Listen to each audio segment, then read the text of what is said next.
निष्काम पुण्य प्राप्त करणं खूप अवघड आहे. याच्याविषयी एक दृष्टांत सांगितला जातो. निष्काम पुण्य किती कठीण आहे.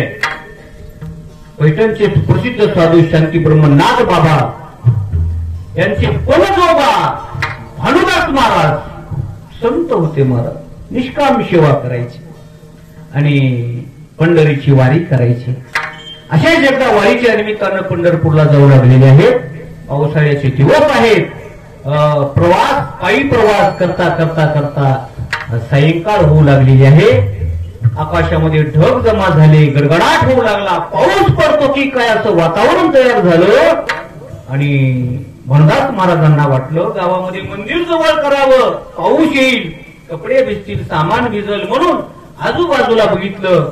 एक सुंदर असं घर दिसलं. म्हणजे चला भिजण्यापेक्षा त्या घरी जाऊन आपण राहावं. धावत धावत गेले. आवाज दिला, बाबा ओ दादा कोण आहे का? तो ग्रस्त बाहेर आला. काय दादा?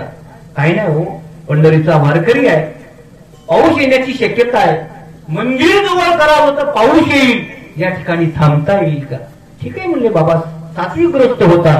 घरामध्ये घेतलं, आदरातिथ्य केलं, एका खोलीमध्ये बसायला जागा दिली. बाबा जेवण्याकरता तुम्हाला काय करू? बाबा म्हणले काही नाही, माझं साहित्य बरोबर आहे, माझं मी करून खाणार आहे. भानुदास महाराजांनी स्वयंपाक केला, जेवण केलं आणि तो ग्रस्त आणि तो रात्री बोलू लागले. बोलता बोलता बोलता बोलता तो घर मालक म्हणला, महाराज सगळं आहे हो, संपत्ती आहे, जमीन आहे, सुंदर प्रकारचं घर आहे, सगळं आहे, पण फक्त पोटी संतान नाही म्हणला. भानुदास महाराज म्हणजे एवढी काय चिंता करता? अहो पुढच्या वर्षी तुम्हाला मुलगा होऊन जाईल, संतांचा आशीर्वाद आहे. आनंद झाला त्या ग्रस्ताला. रात्रीचे झोपले, सूर्योदय झाला. भानुदास महाराज पंढरीच्या वाटेनं चालू लागले. पंढरपूरमध्ये गेले, चंद्रभागेचे स्नान केलं, दर्शनाकरता बारीला लागले. पूर्वीच्या काळी बारी काही नसल. मंदिरामध्ये गेले, भगवंताकडे पाहू लागले. पण चमत्कार असा झाला, भानुदास महाराज आले की भगवंतानं खाली मान घालावी, पण आज असं टकमक टकमक भानुदास महाराजांकडे बघू लागले. भानुदास महाराज म्हणले काय झालं असं? देवा माझ्याकडे बघतोय. दर्शन घेतलं आणि राहवलं नाही. विचारलं, देवा कधीच तुम्ही माझ्याकडं बघितलं नाही, पण आज तुम्ही माझ्याकडे पाहत आहात, काय कारण आहे? मग देवानं सांगितलं, भानुदास महाराज माझ्यावर तुमच्या सेवेचं जे ऋण झालेलं होतं तुम्ही ते कमी केलं. म्हणले कसं काय?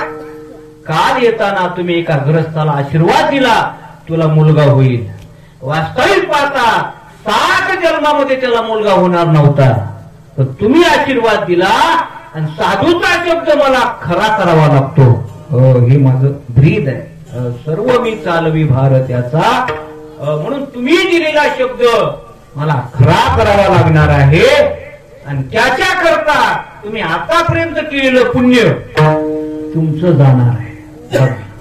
आयुष्यभर वारी केली, निष्काम सेवा केली, पण त्या ग्रस्ताला आशीर्वाद दिला, स्वतःच पुण्य गेलं. कोणाला आशीर्वाद द्यायचंच नाही बरं का. हो, नाही तर लोक काय नाही, आता लग्नाला गेले की महाराज लोक काय आशीर्वाद देतो, फिरायला देत, काय ह्याच्याकडे पुण्य राहणार. म्हणून निष्काम पुण्य जीवनामध्ये प्राप्त करणं खूप अवघड आहे.